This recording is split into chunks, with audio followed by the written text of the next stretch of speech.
It's easy just to ignore what they're doing and just pretend it's not bad, but it actually terrible.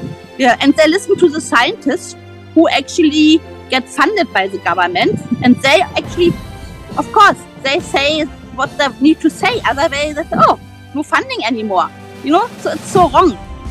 So the scientists have more saying than actually the people who know horses and the Brumbies who've been in the high country for years, who live there for generations.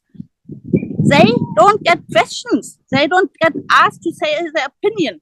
It's just they just doing what they want to. And I think the government is not anymore like they're to do the job to work for the people.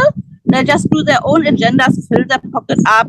Everything is getting so expensive now, but they don't care. They increase their wages. What about the others? What the people who actually own animals and they can't afford them anymore now, because everything is up the roof. So who talks about these people? Nobody. The government just shut all the doors, and that's what they do with the Brumbies too. They shut all doors and they do the decisions behind doors and they don't listen. I just think it's very disappointing that they're managing this situation, and probably a lot of situations as well, when they're not actually, they don't live in that environment. They haven't worked, they haven't breathed, they haven't been in that environment to see what it actually is. And as you said, Gabby, like they haven't spoken to the old timers. They haven't spoken to the people who actually work and live in this environment, who know how the cycles work. Like, farming and being on the land, whether you are farming or whether it's natural land, it's all cyclic. It looks after itself. Yet, these issues are being governed by people sitting in an office who just, it's easier to sign a piece of paper and have it filed and actioned than it is to actually look at what happens on the ground. And how to make it better. Yeah, exactly. Like it's, not worse, So, Gabby, it's the ecosystem that's going to be ruined. Yeah. So, Gabby, I must ask, what does Mount Brumby Sanctuary provide for the horses that's more humane? Hang on, I didn't get it all. What does Mount Brumby Sanctuary provide for the horses to make it safe and Okay, first, when they come in, we put them in quarantine, we assess them. If they have injuries, so far, we've been lucky. Whenever we pick Brumbies up, they've been all right, no injuries, really. So, and then we worm them, we make them like, we handle them gentle, that they're starting to trust us. So, and then when they're all wormed and lice and everything is fine, we let them out in bigger paddocks, let them just be for a while to adjust to the new environment. And then we just go in their paddock and sit with them and spend some time. And then we starting after a while to handle them, and even just to be in there, that's already handling too, because after a while they get used to you and they just come to you, so, and then we trying to handle them to make them safe, to rehome them, because there are lots of people who actually want a Brumby because they're so, how do you call it? They're so loyal, they're so gentle. Smart and gentle. Yeah. So if you train them right and trust and gain their trust, they're amazing horses. And that's what some people don't know. They think, oh, I need to have a real purebred, thoroughbred, or whatever I need to have a racehorse. Well, Brumbies are pretty good too. They can do everything, but you need to gain their trust first. And they're adapting actually quite easy to domestic life. But I think, Gabby, that's a credit to you, because the environment here and the environment that you create is very supportive. It's very calm. Like none of these horses are coming in and being manhandled or forced into doing anything that is not natural for them. There's none of the, I guess, traditional breaking methods used. It is all very gentle. It is done at the horse's pace, not Gabby's pace. Like Gabby is exceptional at reading the horse, seeing where it's at, knowing, when it, how far can you push, how far don't you push, step back, step in, that type of thing. And also, very sort of, Gabby's very insistent on only spending small amounts of time with the horses so they don't become overwhelmed, and they've got the time to, sort of process and think about, everything that's happened. And And I think that goes a long way to the end product that is then, or the end horse that's then being adopted out by other horse lovers, because they don't know any nasty behaviour, which is beautiful. The horses are left in an environment where they can exhibit their natural behaviours.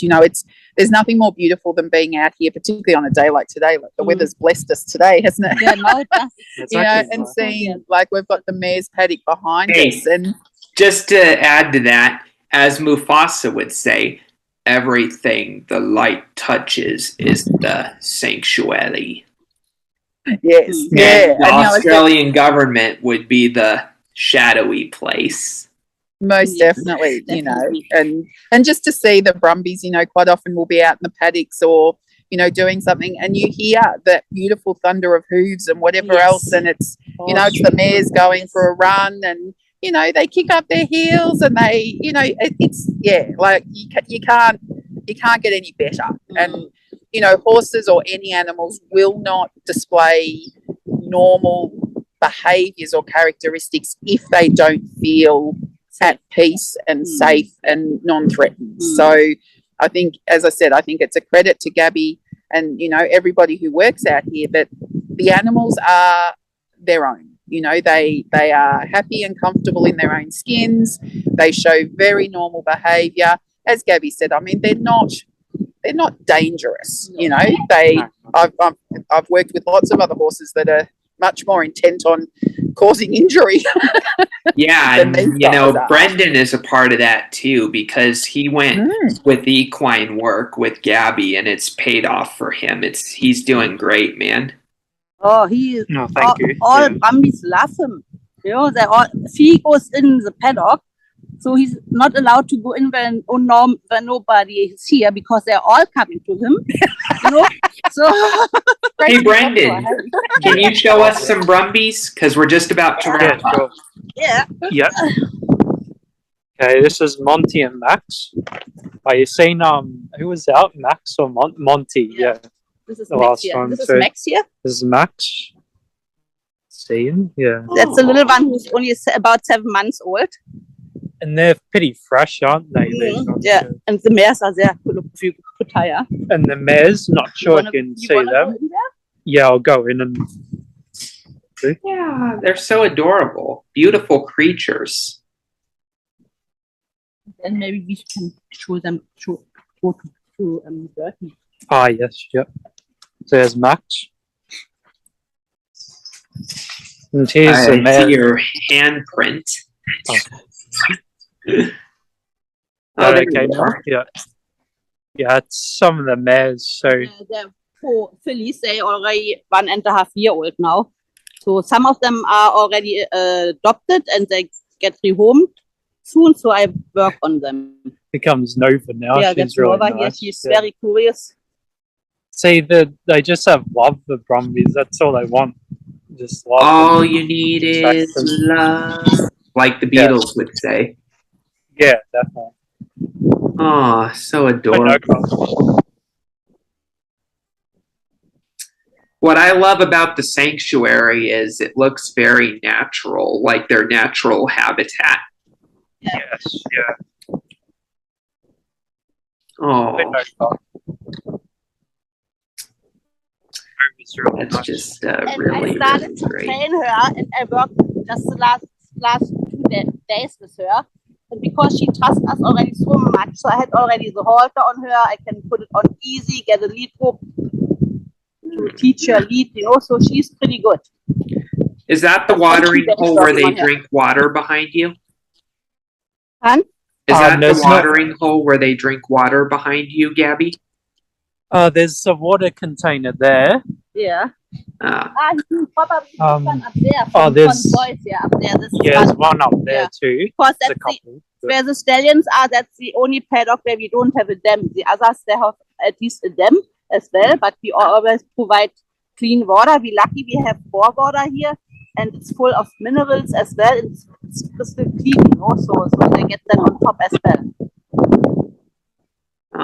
What I like about that Brumby is it still has its fur. Yes, it's wild. Yeah, pretty winter here, so they grow like a winter coat. Yeah, so they're So always, they're pretty fluffy. Yeah, because don't forget they're coming from the high country. They have rougher conditions, so they have long hair, you know. Keep them warm. Awesome. Really awesome. So that's all we have for now, but we thank you guys for coming on again, and we'll bring you back on next weekend. Thank you, Doug. Thank you, Doug. Okay. Thank you, and we'll try to do an hour next weekend. Okay. Okay. That'll be awesome. All right. Okay. Bye. Bye. Thank you. Thank you. So everyone, I want to thank you all for tuning in to the Mount Brumby panel discussion. Please go to the website and donate money to them so they can continue saving the Brumbies. And please check out our apparel line with the ASD RNU cap, along with some new beanie caps for RNU that we just got in, and a stocking beanie cap as well, my favorite, the RNU ones. And everybody, please check out Andy McPhee, my coach and mentor, on IMDb, and we'll see you next week for the next episode of Relentless and Unstoppable.